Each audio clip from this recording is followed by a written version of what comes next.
Genèse, chapitre 49. Les paroles qui façonnent l'avenir.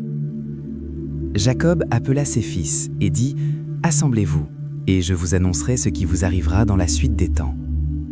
Rassemblez-vous et écoutez, fils de Jacob. Écoutez Israël, votre père.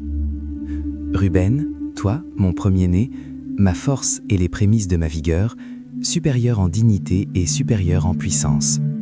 Impétueux comme les eaux, tu n'auras pas la prééminence, car tu es monté sur la couche de ton père, tu as souillé ma couche en y montant. Siméon et Lévi sont frères, leurs glaives sont des instruments de violence. Que mon âme n'entre point dans leur conciliabule, que mon esprit ne s'unisse point à leur assemblée, car dans leur colère ils ont tué des hommes, et dans leur méchanceté ils ont coupé les jarrets des taureaux. Maudite soit leur colère, car elle est violente, et leur fureur, car elle est cruelle. Je les séparerai dans Jacob, et je les disperserai dans Israël. Juda, tu recevras les hommages de tes frères. Ta main sera sur la nuque de tes ennemis. Les fils de ton père se prosterneront devant toi. Juda est un jeune lion. Tu reviens du carnage, mon fils. Il ploie les genoux, il se couche comme un lion, comme une lionne. Qui le fera lever? Le sceptre ne s'éloignera point de Juda, ni le bâton souverain d'entre ses pieds, jusqu'à ce que vienne le Shilo, et que les peuples lui obéissent. Il attache à la vigne son âne, et au meilleur cep le petit de son ânesse. Il lave dans le vin son vêtement, et dans le sang des raisins son manteau. Il a les yeux rouges de vin, et les dents blanches de lait. Zabulon habitera sur la côte des mers, il sera sur la côte des navires, et sa limite s'étendra du côté de Sidon. Issachar est un âne robuste, qui se couche dans les étables.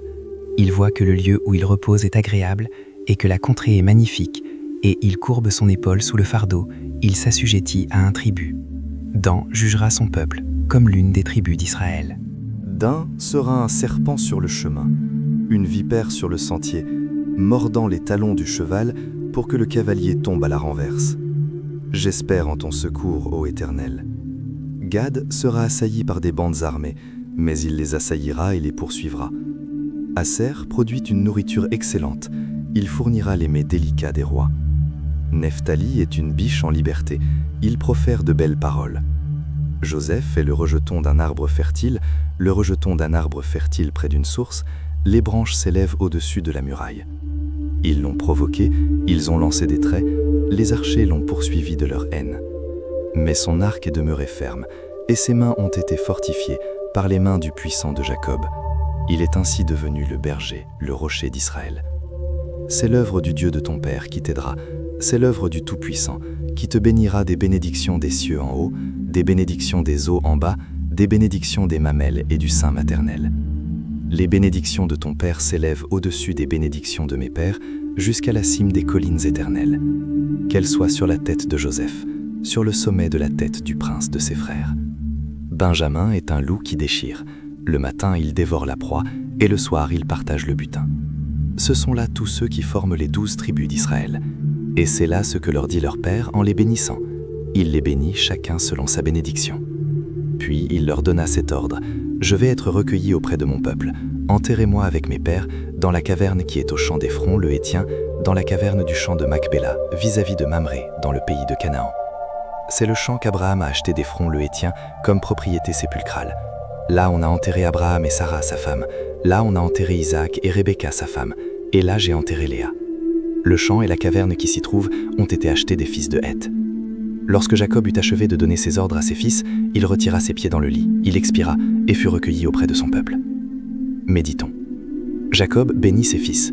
Les paroles ont un poids spirituel. Dieu parle sur l'avenir à travers la bénédiction. Prions. Seigneur, mets dans ma bouche des paroles de vie. Que mes paroles bénissent et édifient. Amen. Chers frères et sœurs, merci d'avoir suivi cette méditation sur Parole de Dieu au quotidien. Si cette vidéo t'a touché, mets un like, abonne-toi et active la cloche pour ne rien manquer.